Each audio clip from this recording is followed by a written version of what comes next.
ఈరోజు మనం మీనాక్షి నవరత్నమాల స్తోత్రంలోని 3వ శ్లోకం గురించి తెలుసుకుందాం.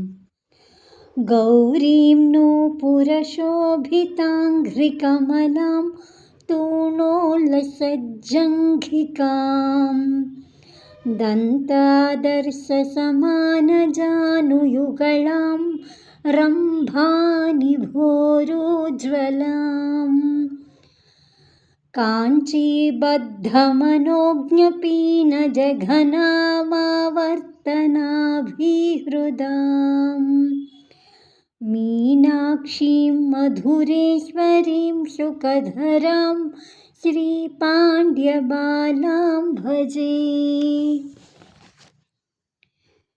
गौरीं ओ गौरीदेवी नूपुरशोभितांघ्रिकमलां.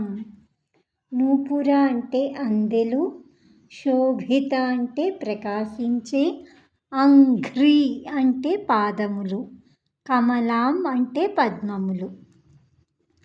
అందెలతో ప్రకాశించే పద్మాల వంటి పాదములు కలిగిన దానా. తూణోల్లసజ్జంఘికాం. తూణ అంటే అమ్ముల పొది, అంటే బాణాలు ఉంచే సాధనం. యుద్ధాలు చేసేటప్పుడు బాణము వెనకాల బాణాలు ఉంచే సాధనాన్ని కట్టుకుని అందులోంచి బాణాలు తీస్తూ ఉంటారు కదా, దాన్ని అమ్ముల పొది అంటారు. ఉల్లసత్ ప్రకాశించే, జంఘికాం అంటే పిక్కలు కలది, అంటే అమ్మవారు అమ్ముల పొది వంటి అందమైన పిక్కలు కలిగినది. దంతాదర్శ సమాన జానుయుగళాం. దంత అంటే ఇక్కడ ఏనుగు దంతం అని అర్థం. పూర్వకాలంలో ఏనుగు దంతాలతో చేసిన అద్దాలు అత్యంత నునుపుగా, తెల్లగా, ప్రకాశవంతంగా ఉండేవి. అంటే ఏనుగు దంతాలతో అద్దాన్ని తయారు చేసేవారు ఇదివరకు. దంత అంటే ఏనుగు దంతము, ఆదర్శ అంటే అద్దము, సమాన అంటే సమానమైన, జాను అంటే మోకాళ్ళు, యుగళాం అంటే జంట. ఏనుగు దంతపు అద్దాల వలె మెరిసిపోయే మోకాళ్ళ జంట కలిగిన దానా. రంభానిభోరుజ్వలాం. రంభ అంటే ఇక్కడ అరటి చెట్టు లేదా అరటి బోదె. నిభ అంటే సమానమైన, ఊరు అంటే తొడలు, ఉజ్వలాం అంటే ప్రకాశించేది.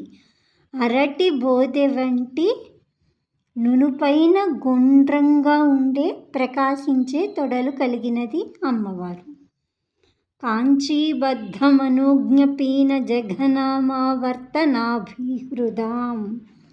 కాంచీ అంటే మొలనూలు, అంటే వడ్డానం అని అంటారు.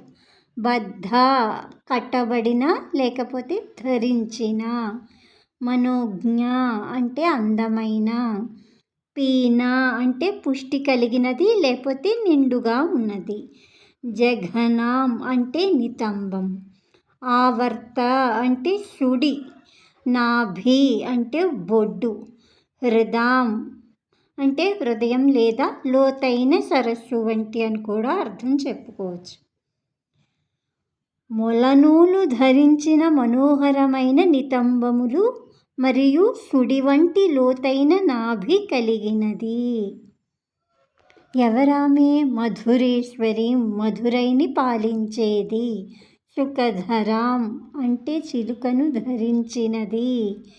శ్రీ పాండ్యబాలాం అంటే పాండ్యరాజు యొక్క కుమార్తె అయిన మీనాక్షి అంటే మీనాక్షిని, భజే అంటే భజిస్తున్నాను.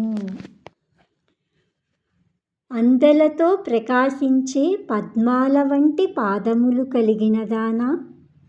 అమ్ముల పొది వంటి అందమైన పిక్కలు కలిగిన దానా. ఏనుగు దంతపు అద్దాల వలె మెరిసిపోయే మోకాళ్ళ జంట కలిగిన దానా. అరటి బోదె వంటి ప్రకాశించే తొడలు కలిగిన దానా. మొలనూలు ధరించిన మనోహరమైన నితంబములు మరియు సుడి వంటి లోతైన నాభి కలిగిన దానా, మధురైని పాలించే ఓ ఈశ్వరి, చిలకను ధరించిన దానా, పాండ్యరాజు యొక్క పుత్రిక అయిన మీనాక్షిని భజిస్తున్నాను అని అర్థం. శ్రీమాత్రే నమః.